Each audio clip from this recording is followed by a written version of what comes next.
For the last few months, if you were a Pocket 3 owner in the United States wanting to upgrade, you were stuck in a pretty strange situation.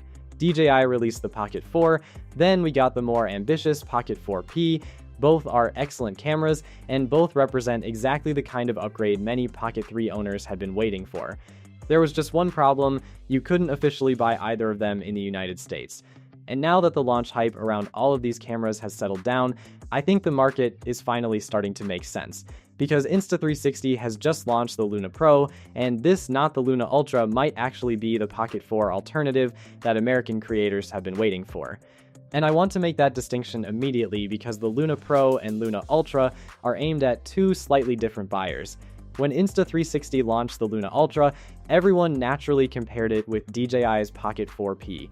That made sense. Both were premium dual-camera pocket gimbals, both were trying to give creators more focal length flexibility, and both were much more ambitious than the Pocket 3 generation.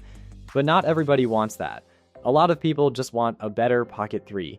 One excellent main camera, excellent stabilization, better image quality, good tracking, good battery life, and something small enough to throw into a bag and use for travel, YouTube, or everyday filmmaking. They don't necessarily need a dedicated telephoto camera, and they definitely don't necessarily want to pay nearly $800 to get one. And that's where Luna Pro suddenly becomes very interesting. Insta360 launched the Luna Pro in China on August 20 at 3,399 yuan, which converts to roughly $500. Now, don't take that as the future American MSRP because Insta360 hasn't announced US pricing for Luna Pro yet. Regional pricing rarely works through a simple currency conversion, but the positioning is obvious. This is the cheaper, single-camera version of Luna Ultra. And interestingly, Insta360 has essentially done the opposite of DJI. DJI launched the single-camera Pocket 4 first and later introduced Pocket 4P with the additional telephoto camera. Insta360 started with the expensive dual-camera Luna Ultra and has now worked backwards by removing the telephoto lens and giving us Luna Pro. Here's the important part: Insta360 hasn't stripped everything else out to make it cheaper. The Luna Pro retains the 1-inch class CMOS main sensor and Leica Summicron f/1.8 optics from the Ultra. You still get that large main imaging system rather than a substantially downgraded sensor just because you're buying the cheaper camera. Video goes all the way up to 8K at 30 frames per second, and it can record 10-bit iLog with up to 14 stops of claimed dynamic range. You also get 4K 60 night recording and 4K 60 portrait video according to the published specifications. Then that alone makes this a very different proposition from simply buying another Pocket 3. Remember, Pocket 3 is still an excellent camera. I've actually talked before about why it remains such a good purchase in 2026, especially when you can find one discounted or used. It still has a 1-inch sensor, excellent mechanical stabilization, good autofocus, great DJI mic integration, and 4K recording. But if you've owned one for 2 or 3 years and you've specifically been waiting for the next generation, Luna Pro gives you some genuinely new toys to play with. 8K is obviously one of them. I don't think most people need to deliver video in 8K, but that's not really why I find it useful on a camera like this. The advantage is cropping. If you're filming travel content, products, or yourself, that additional resolution gives you much more room to reframe in post while still delivering a 4K timeline. And Insta360 is leaning heavily into that idea with its zoom system. Because Luna Pro doesn't have Ultra's dedicated telephoto camera, you're obviously losing optical focal length flexibility. But Insta360 says you can still get up to 2x lossless zoom in 4K and up to 4x ultra clear zoom using cropping and processing. Is that going to replace a proper telephoto camera? No, and that's exactly the decision you need to make between Luna Pro and Ultra. If you're constantly shooting portraits, details, compressed landscapes, or subjects from farther away, Luna Ultra's second camera has a legitimate purpose.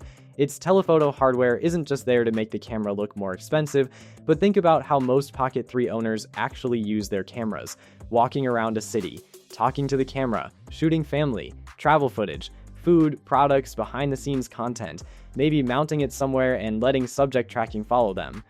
For that person, how often do you genuinely need a dedicated telephoto camera? If your answer is rarely, I'd rather put that money somewhere else. And removing that second camera also has another advantage: weight. The Luna Pro weighs around 215 grams in black and 218 grams in white, while Luna Ultra is approximately 233 to 235 grams depending on finish.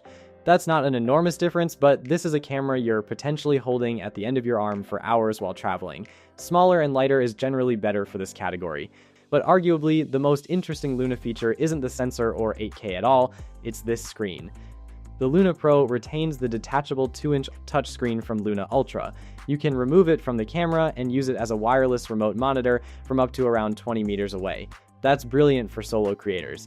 Put the camera across the room, remove the screen, frame yourself, control the camera, and monitor the shot without walking backwards and forwards every time you need to change something. And the remote screen even incorporates a wireless microphone function. This is one of those ideas that makes me glad DJI finally has serious competition in this category, because it's exactly the kind of feature that forces everybody to rethink how these tiny cameras should work. Tracking is another major part of the experience. Luna Pro gets Insta360's Deep Tracking 5.0 combined with the 3-axis mechanical gimbal, and unlike purely electronic stabilization, the camera is physically following you and reframing the shot. Battery life is rated at around 4 hours from a 1,550 mAh battery with a claimed 23-minute fast charge to 80%.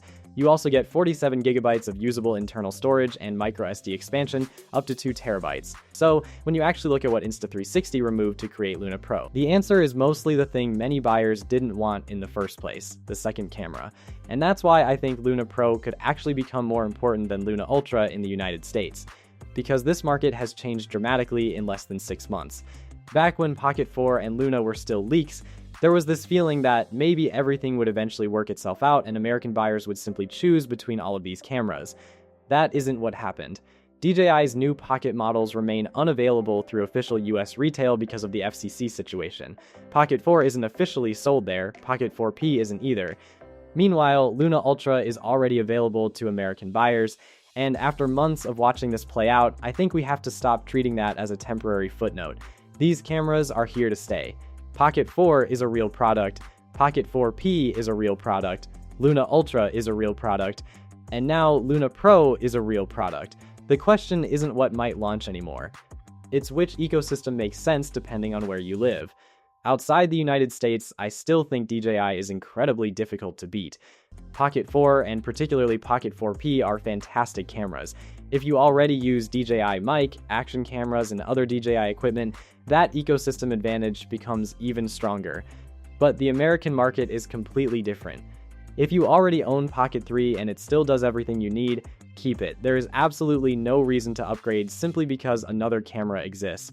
If you want a premium dual camera system and genuinely use telephoto, Luna Ultra makes sense, and unlike Pocket 4P, you can actually buy it officially in America. Luna Ultra currently starts at $769.99 in the US. But if you're the person who looked at Luna Ultra and thought, this looks amazing, but I don't need that second camera and I don't want to spend almost $800, Luna Pro is probably the camera you should be watching. The big unanswered question is American pricing. At its Chinese launch price, the direct conversion is around $500, but again, I would not assume Insta360 is going to sell it for exactly $499 in the United States. There is currently no confirmed US price or global release date for Luna Pro. If Insta360 can bring this into the US, somewhere reasonably close to the Pocket 4 category rather than pushing it too close to Luna Ultra, they could have an extremely compelling product. Because then the lineup becomes incredibly simple.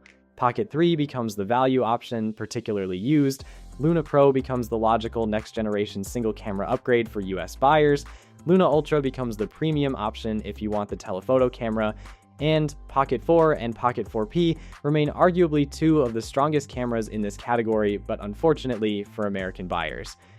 They're products you can't simply walk into a normal retailer and purchase officially, and maybe that's the strangest outcome of this entire Pocket 4 story. DJI created the market.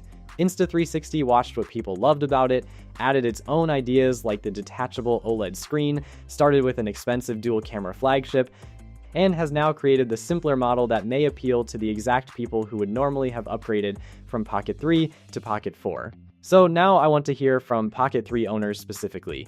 If Luna Pro launches in the United States at a reasonable price, would you finally upgrade to Insta360, or would you rather keep your Pocket 3 and wait to see whether DJI ever officially brings Pocket 4 to the US?